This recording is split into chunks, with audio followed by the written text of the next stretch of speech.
Time it's spiritual though. I know they're like, where's she at? No, that's all. Thank Great you. to meet You as well. I'm sure I'll see you. Yes, you will. Yes, you will. Okay, let's see who gets on here. I am sorry once again. If you guys saw this, my computer is up and it just would not give it to me for some reason. So, hello. I was speaking tonight. I still wanted to come on to Healing Tuesday and talk to you guys about a few things. I can't see who's on there. Let me see. You guys are going to hear babies in the background. You're going to hear a few things just because of where I am. Hopefully you can hear me. If you can hear me, okay, let me know. Give me a thumbs up if you can hear me. Anthony! Yeah, come sit down here. She's like, you over here working? I done spoke tonight, and now I'm on here. Yeah, I do Healing Tuesdays on Facebook Live. And so I had to come on. I'm going to do a little bit, you guys. I can't stay long. We are at the Equal Shared Parenting event in Atlanta, where we are working to get legislation, get this bill passed. Hey, Catherine. I have not had a chance to respond. I was waiting for you Sunday night at 7:30. I thought we were sticking to the time. So that's my fault. We will work on this tomorrow. Hey, Jason. Look, you watching two different angles. Jason's watching from the Facebook Live. On shared parenting, and now he's jumped on to my Healing Tuesday Live. So I am Dr. Tori J. I come on every Tuesday night to do what I call Healing Tuesday, and I'm super excited. I told y'all gonna hear a baby in the background. She's hyped. You hear me? She is hyped. The only time we got her to quiet down was when they were showing her cartoon on the phone, and tonight I have to use my phone for this, so I couldn't hand her the phone in order to do that. But she's been running around since she got here. Like, seriously, I don't know how children have that level of energy. I'm not really sure. She got here around 7:15, 7:30. 7:30. Yeah. When I tell you, y'all babies got energy. I can't, like I said, I can't stay on long, but I wanted to talk to you guys really quickly during Healing Tuesday. We've been talking about breaking the curse of fatherlessness, and I told you I was coming biblical this month. I want to leave a couple of things on here with you. Know that I would love to stay on, because I know this is what we normally do. I see all you guys on tonight. Look, let me see. I need to see who's on here. My husband's on because somebody just mentioned his name. I see Jason Flowers on. Hold on. I got to go to my Facebook Live to see who's on here. I wore my Americans for Equal Shared Parenting colors tonight. I wore my blue to represent for Mark. Tonight was amazing. Let me tell you guys, before I get into what we're going to talk about tonight. Tonight was absolutely phenomenal. The house is packed. There are fathers in here who are fighting for access to their children. They are not letting up, and I'm excited about that. I'm excited to see dads come out in the rain. Some people came from Alabama. People came from Tennessee. Although these things are going to be there, I think they realized that Atlanta was probably closer to them than those other places. I love you too, Linda. Hey, Alan, how are you? Let me see. Jason Crawford. There everybody is. Can't see my husband. Look, I can't see my husband. Look, I don't know why I say it like that. But tonight, let's talk about a safe place. I'm not going to be on here long. I know I normally stay on for an hour or so. I cannot be on here that long just because there's conversations going on in the room, and they're going to come out here and they're going to bombard us. That's why I hadn't gotten on either, because people kept walking up talking to me. It can get kind of intense because people want answers, just like you guys come in here wanting answers. And I see Linda with all the heart. She knows people, when you're at an event like this, people want answers to their problems. They're looking for solutions, just like you guys are coming on here looking for those solutions. And so as we talk about a safe place, what does it mean to you to have a safe place? I want to ask you that question. What is a safe place? I want you guys to put it in the comment box. Oh, I didn't give the rules because I'm kind of distracted. So the rules to Healing Tuesday is, this is an engaging conversation. I need you to talk to me, because I'm not the only person who has a solution for someone else. Your journey and your story can help heal other people. And as Linda said, share, share, share. I'm not going to be on here long tonight, so I keep saying that, but I'm telling you that because I want you to share it, but I want people to know that I'm normally on a little over an hour.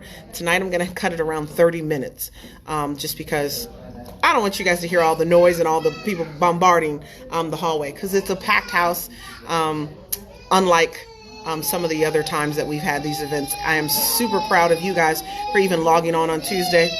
I know Nydia said to me a while ago on social media, she said, that's that baby. She goes from running to crying. She said to me before, she said, I actually, she said, this is where I am every Tuesday night. Healing Tuesday is where she is. And she posted it on her Instagram. If you're looking for me on Tuesday night, this is where I am. And she took a picture of me on the screen, and then she had her glass of wine. There you are. She had her glass of wine and her notebook. She was taking notes. And so that makes me super proud that something that we started just to help, just to have a simple conversation of healing, that people are joining in and having the conversation. So I love this. I see the comments. Linda said, don't apologize for being amazing and making change. Thanks, Linda. Catherine said, my husband is my safe place, support group and counseling. Love it. Nydia said, I knew you'd be on. I love it. China said, stay quiet place in my mind. A shade place is a place where people understand what I'm going through. Ooh, message, you guys. I love it. Anybody else have what they consider a safe place? What is a safe place to you?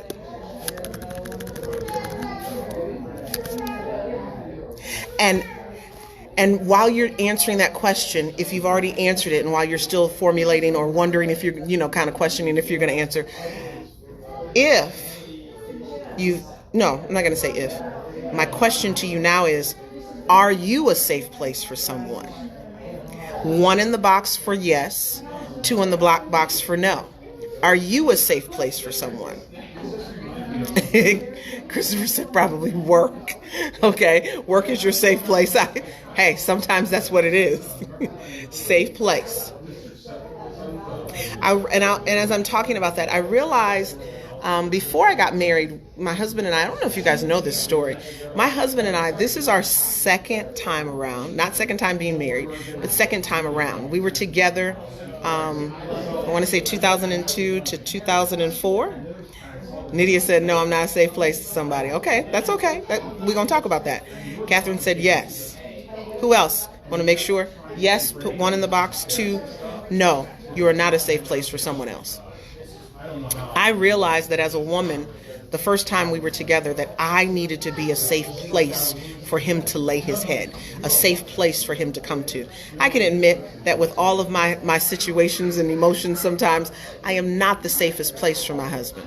I would like to be a safe place for him all the time, but I can't say that I am, as much as I would like to be.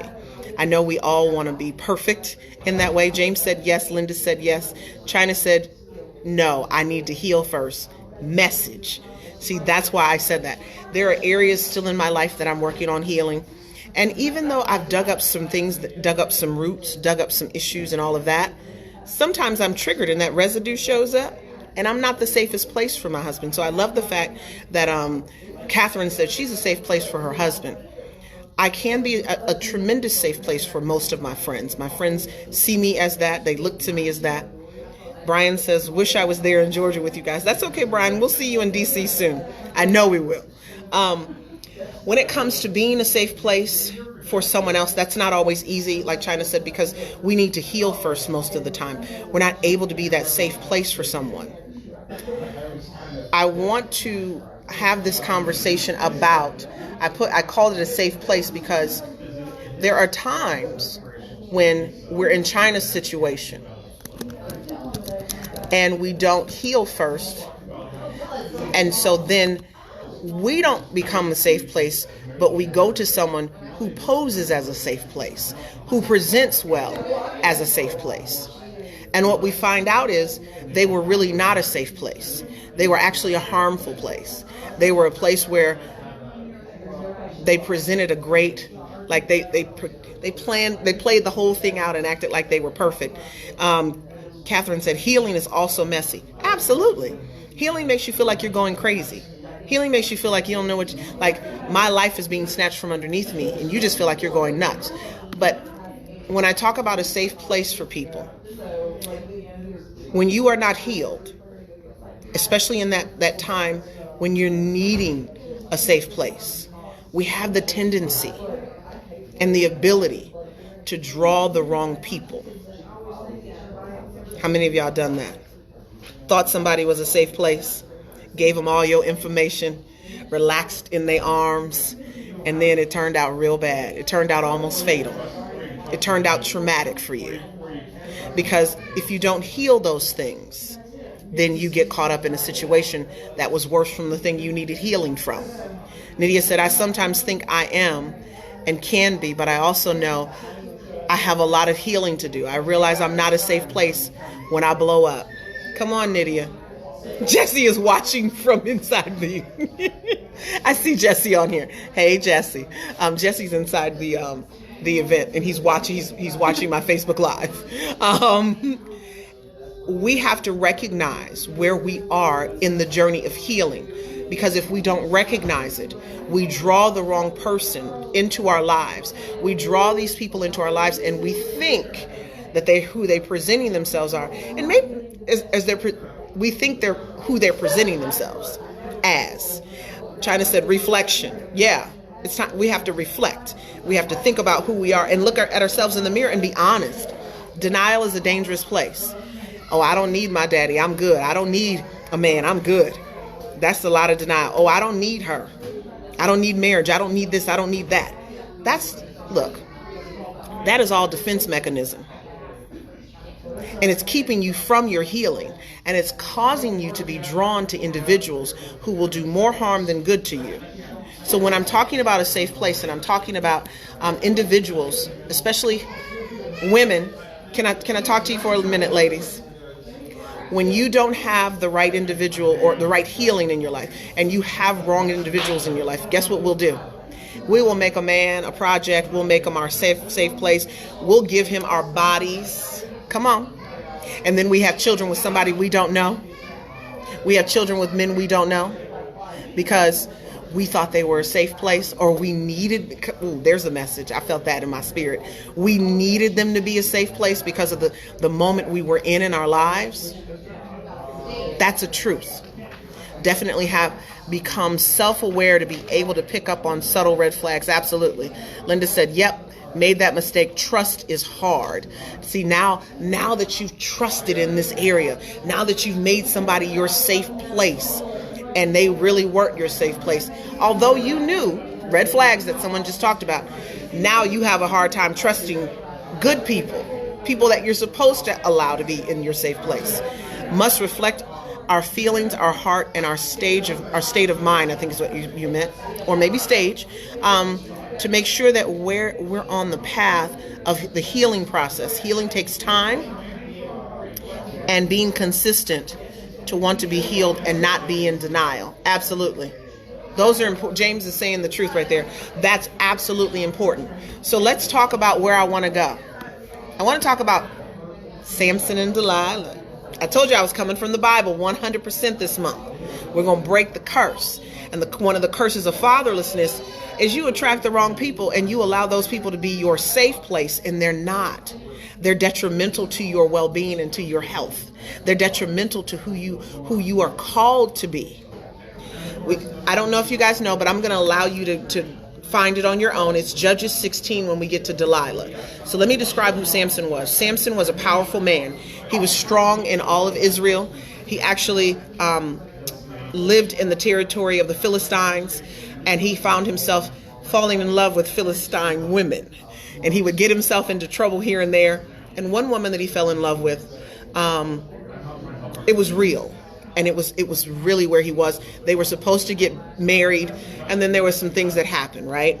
Didn't happen. So then, yes, we do, Brian. So then what takes place is after she's killed, Samson finds himself in a position where he meets Delilah. Now, Delilah is already set. She's already prepared to set him up. She's actually a part of the prince. I believe he was a prince at the time, or one of the rulers. She was in relationship with one of the rulers who wanted Samson killed because Samson was able to defend Israel all by himself. He was one of the strongest men. He was able to defend. A lot of you men are super strong. You're strong in what you know, but you met Delilah. And Delilah has now taken your power, because that's who Delilah was. Delilah found herself in a position where she could take Samson's power. And she found the reason she was able to take his power. Let me talk to you about how she was able to do that. Because she lied and she became his safe place. That's how she was able to do it. She subdued him. I want to read a particular scripture. Sometime later, he fell in love with a woman in the valley of Sorek whose name was Delilah. So this is talking about Samson. Sometime after his first relationship that they're talking about. The rulers of the Philistine went to her and said, "See if you can lure him into showing you the secret of his great strength and how we can overpower him so we may tie him up and subdue him. Each one of us will give you 1,100 shekels of silver." Now, I'm going to say this to you. Some people aren't trying to make money off of you. Some people are just simply they see a power in you. They see it's something about you. And so guess what they want to do? They want to take that power. They want to find out where it comes from. So they pose in a way that causes you to let down your guard, causes you to let down all of those defense mechanisms. The reason you're attracted to them is because you got broken cycles and broken dysfunctional stuff going on in the inside of you. And you're drawn to them because they're here to make it worse. You have to sometimes reflect, as someone said earlier. You have to reflect and say, am I picking this person out of an instinct? Am I picking them out of a natural instinct, or am I picking them out of trauma? Are they speaking to my trauma in a way that's drawing me to them? Let me say it that way. Or is it an instinct? Do they rub me the wrong way sometimes because they say things that's hurtful? And it's not hurtful in the way of trying to cause pain or drama. What they're trying to do is heal you. They say things that you're like, that hurt my feelings, because they were telling you the truth. So you go away from that person. You go to the person who's saying all the honey things, all the good stuff that makes you, it's like honey. That's not the kind of people you need. They just want to know that they can have power over you because of how powerful they see you are. Speak the truth, Nydia. This is why this is an engaging conversation, because I don't always have the right words. Nydia said that. Okay, she said that. They want to know if they can have power over you. Delilah was looking to have power over Samson because the men in the city wanted to have power over him. They wanted to rule over. He was kicking their butt with an ox bone, like tearing them up, taking them down. Armies. How do we get to this man? And they knew that his strength came from God. Some of you have been born again, spirit-filled, Christian or not Christian. You've walked in your spiritual journey boldly, in confidence and in faith, and then you met somebody, and it hasn't been the same. It hasn't been the same because they saw the God in you and they came for it. They saw the God in you and they decided that I'm going to come take that from them. And that's the part right there that I think is so important. They're seeing the God in you, and so therefore they come to take it, and they pose as a safe place for you. They posed as a safe place, and now they've posed as a safe place. So let's look at this. Then Delilah said to Samson, "You have made me a fool. You lied to me. Now come now and tell me how you can be tied." So she's talking to him. She's telling Samson. Oh, she's kind of hinting to this. He said, "If anyone ties me securely, then with new ropes that have never been used, I'll become as weak as any other man." So Delilah took new ropes and tied him with them. Then, with men hidden in the room, she called to Samson, "Samson, the Philistines are upon you." But he snapped the ropes off his arms as if they were threads. Delilah then said to Samson, "All this time you have been making a fool of me and lying to me. Tell me how you can be tied." You guys need to be clear. Some of you have dealt with the people who they showed you their true colors, and you kept dealing with them, just like Samson. Kept dealing with them. She's asking him, how can you be tied up? How can you be bound? How can we gain control over you? And he's messing with her. He's testing her, and she's fallen into the traps. But guess what? He goes back and she bats her eyelashes and she says, "Oh, Samson, you've lied to me. You've made a fool out of me." And he then falls into whatever he falls into and gives her another moment, right? So tell me what happens. He replied, if you weave the 7 braids of my head into fabric on the loom and tighten it with a pin, I'll become weak as any other man. So while he was sleeping, Delilah took the 7 braids of his head, wove them into fabric, and tightened it with a pin. Again, she called to Samson, "Samson, the Philistines are upon you." He woke up out of his sleep, pulled up the pin and the loom with the fabric. Then she said to him, "How can you say you love me when you won't confide in me? This is the 3rd time you have made a fool of me and haven't told me the secret of your strength." With such nagging, she probed him day after day until he was sick to death. I'm going to tell y'all right now, you guys know that these people aren't good for you. Everything you told them about yourself, they've now used against you in order to try to destroy you. Everything you've told them in the moment of trying to be transparent, trying to be vulnerable, they've now utilized that and used it against you and tried to kill you, tried to put you in bondage. But yet, guess what you do? You keep going back over and over and over again, as if you are not seeing the red flags, as if you are Samson being lured by Delilah. That's what you're doing.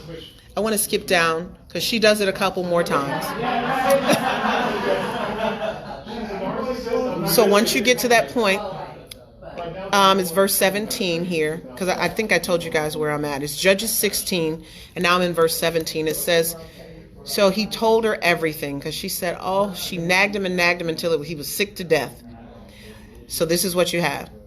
So he told her everything. "No razor has ever been used on my head," he said, "because I have been a Nazirite, dedicated to God from my mother's womb. And if my head were shaved, my strength would leave me, and I would become as weak as any other man." And so you have Delilah does the same thing. She cuts off his hair while he's sleeping, and they come back once more. And so the rulers of the Philistines return with the silver in their hands. After putting him to sleep on her lap, lap, safe place, laying down, feeling relaxed, she called for someone to shave off the 7 braids of his hair. And so began to subdue him, and his strength left him. Then she called, "Samson, the Philistines are upon you." He awoke from his sleep and thought, "I'll go out as before and shake myself free." But he did not. He did not, because the Lord had left him, because he gave her the truth of his power. Some of you have given individuals the truth of your power. You've given it to them. You've allowed them to take it away from you because you told them what it was. And in healing that and breaking that fatherless curse off of your life, you have to stop giving people who do not deserve to know those things about you, who are not intended to be your safe place. You have to stop being that safe place for people. Verse 21 says, "Then the Philistines seized him, gouged out his eyes, and took him down to Gaza, binding him with bronze shackles. They set him to grinding grain in the prison, but the hair on his head began to grow again after it had been shaved." One thing I need you to know, or 2 things I need you to know tonight, is when you give people all of that information about you and they're able to use it against you, you become blind. You become blind in ways that you did not know, because you allowed them to blind you. Number one, you turned a blind eye to all the times they came for you with the stuff that you told them. Some people call that throwing it up in your face. Some people call that, it's a trick question. My husband and I have had that conversation before. It's not a trick question. It is what it is, right? These people are coming for you, and they're intended to do you harm. They're intended to gouge your eyes out. They're intended to take your power away. And what you have to do, my number one thing here tonight is you have to stop giving people your safe place, your vulnerabilities, your truths, your journeys when they were not even truly put in position to do that. They were not assigned to do that. They were sent, but they weren't sent by God. They weren't sent by whoever it is you serve. You guys know I'm a Christian. You know I'm a believer, and it's what I believe is the Bible. But I'm not here to tell you, if you don't believe in the Bible, that you can't listen to this conversation. That's not where I am. We're having a conversation about safe place, and I'm sharing something biblical with you, but it can relate to a lot of many of your situations and circumstances. So the people are coming. The goal is to gouge your eyes out. They don't want you to see. That's the number one reason they're coming. And the number two reason is they want to take your strength. You guys are powerful. And your fatherless journey has caused some weaknesses. It's caused some challenges in your life. But the truth of the matter is, as we talked about healing earlier, in the process of healing, I want you to remember number 3. Your hair will eventually grow back, just like Samson's. And your strength will return. And what Samson was able to do with a little bit of hair that he had, he mustered up enough strength to kill pretty much everybody who was irresponsible for his demise. I'm not telling you kill nobody. See, people take things wrong, and I got to always put that out there. Got to always tell them, Ebony. That's not what I'm saying, because some of y'all be like, no. What I'm saying is you need to kill them out of your life. You need to remove them from your life. You need to remove them from Facebook, from peeking in. Sometimes we still let those people watch us from afar. I'm good at deleting. I delete about 2 or 3 people on my personal Facebook page a day. My husband can tell you, a day. Zach says, reminds me of the scripture says, don't throw your pearls to swine lest they trample them under their feet. Absolutely. Chris says, when we ignore red flags and God blesses with children, can we say giving them our safe place still gave us the greatest blessings? Absolutely. There's no question about that. I don't know if you were on here when I talked about what we give and then we get, right? Your children are a blessing. They're not a curse. Your children are a product of you giving your safe place to the wrong person, but it doesn't mean that your children aren't meant to be here. And that's why we're having this conversation, because some children were birthed out of what we said last week. All of us weren't conceived in love.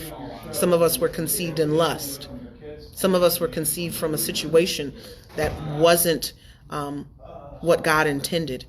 But it doesn't mean that we're not called to be here. It doesn't mean that we don't have purpose and God hasn't designed us to have purpose. So, Chris, the answer is yes. So tonight I want you to remember 3 things as I'm about to get off here. I want you to remember, number 1, they are coming for your eyesight and your ability to see. They're coming for your ability to see who they are and see the negative things in people. I need you to understand that. Number 2, as we talked about Samson, they're coming for your strength.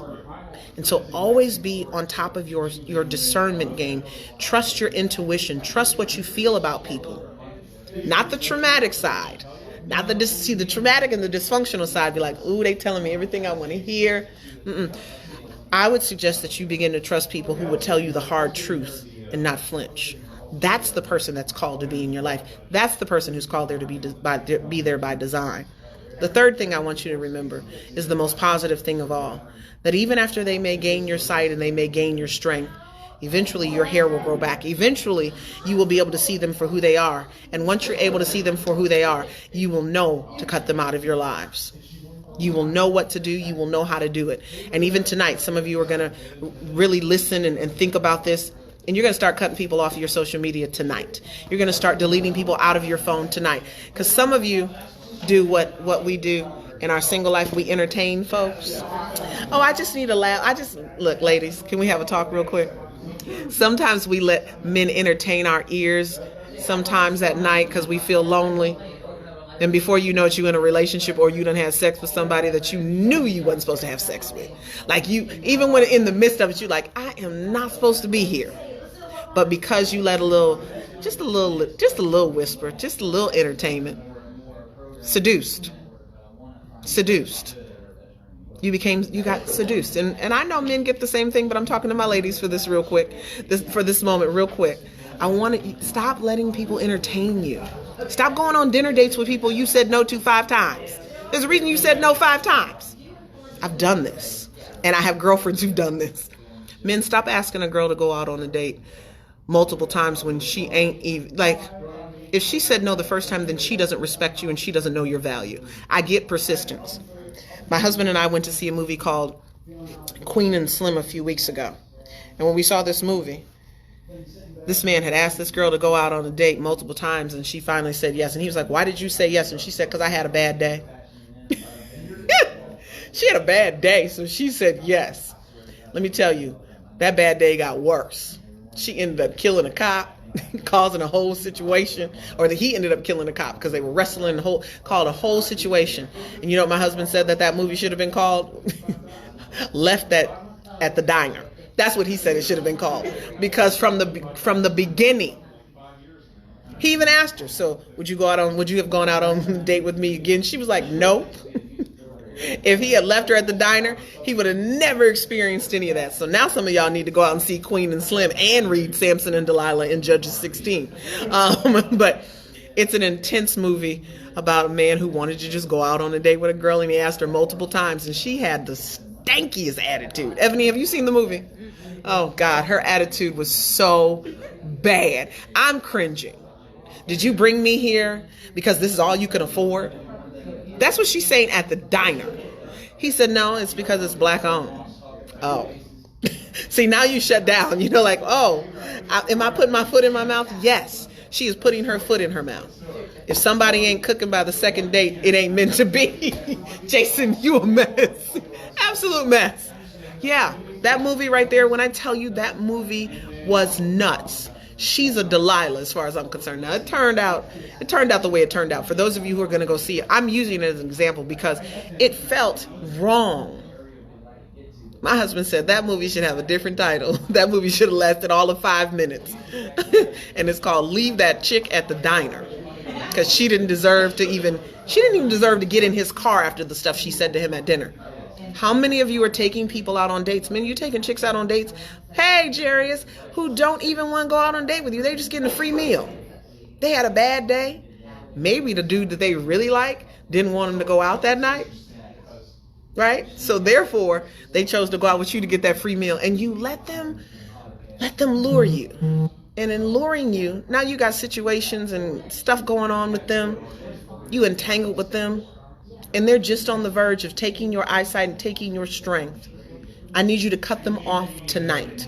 I need you to let it go tonight. That's how you break the cycle. You break the cycle of fatherlessness and the stuff within you. You stop being drawn to people. You stop allowing people to speak to the emptiness within you. You stop allowing people to speak to the brokenness within you. These people are broken. They're broken. There are good people out there, and there are men who want to go out on dates with you. There are women who want to go out on dates with you. However, Wayne said, what's the movie again? It's called Queen and Slim. It's Queen and Slim. Chris says, they fall for my voice. The siren on the lake, and I can't say no. Yeah, I had a friend who used to do poetry, and he would do certain poems just to get chicks to talk to him afterwards. I'm gonna need you to be careful with that singing that you do. Jerry said, I'm tired of feeding the hungry and the thirsty. I'm done with you tonight, Jerry. Stop doing it. Stop doing it. I look, I'm all for what Jason said. If somebody ain't cooking by the second date, it ain't a thing. It's not a thing. I give a thumbs up to that one. Too many of us are grown. Like grown. Y'all need to be going to a place where they cook food, right? You learn how to cook a meal together first. Maybe that's a date. But if you're not interested in that and they're just trying to eat food and rack up the bill and y'all got things to do. Leave That Chick at the Diner t-shirts available in the link below. I'm done with you, Jason. Yeah, he didn't say chick though. I'm being nice because I'm a woman of God. Stay in my lane, boss. Yes, Chris, you stay in your lane. We talked about that earlier. So glad you were there doing. Oh, thanks. Yeah, we're here at the Shared Parenting Conference. So let me see. It is 9:56 and I've almost been on here in an hour. an hour.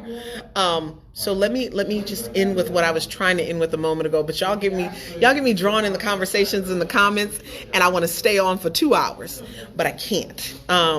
This really touched my heart. Being alienated from my father, I struggled with coming from a broken upbringing.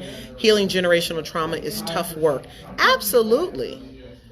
Yes, and abuse does go both ways. That's why I'm bringing up y'all taking chicks out to dinner who don't want to go out with you, and women, y'all going out with dudes who you don't even like him. Like, you don't even like him. Like, and you know you don't like him. Thank you. First time listening. It was beneficial. God bless. Thank you. It's a little different because I'm out and about. I'm doing my thing at this conference, but we will tune. I hope you will tune back in next week where you can hear the next phase of what we're going to talk about. But tonight, I really wanted you to know Samson was the strongest. He was intended. He was built that way. He was built that way. Many of you are built that way. No matter the situation and the circumstances and how you were conceived, you were built for strength. You were built to destroy armies, spiritual armies that have come against you and your family. But because you keep entertaining the natural things, the natural people that have come to take your eyesight, who have come to take your strength, you have not been able to defeat those generational curses, those generational armies that have come against your family. Tonight, make that change. Get rid of those people. And I've said that like 3 times now. So I'm going to say good night to you guys. I'm Dr. Tori J. I will be back on next Tuesday at 9 p.m. I will be in my home back in Florida because it's raining. It's a rainy night in Georgia, y'all. It's been raining all day. But it's warm. I'm pleased with that. I'm happy that because I left my coat at home. But I'm Dr. Tori J. I thank you for listening in on Healing Tuesdays. And Jerry, stop it. You want to say this? I want to say this. I have to starve the demon that almost killed me, trying to please a woman that didn't now acknowledge my worth because I didn't know my worth. Okay, that's how we leave tonight, Jerry. Is come through with the last message. Come through. So you guys, with that last message, starve the demon that came to kill you from the person that doesn't even acknowledge your worth because you personally didn't know your worth. Samson did not know his worth. I'm Dr. Tori J, and it's Healing Tuesday, and I say good night. All right, you guys have an awesome evening. All right, bye-bye.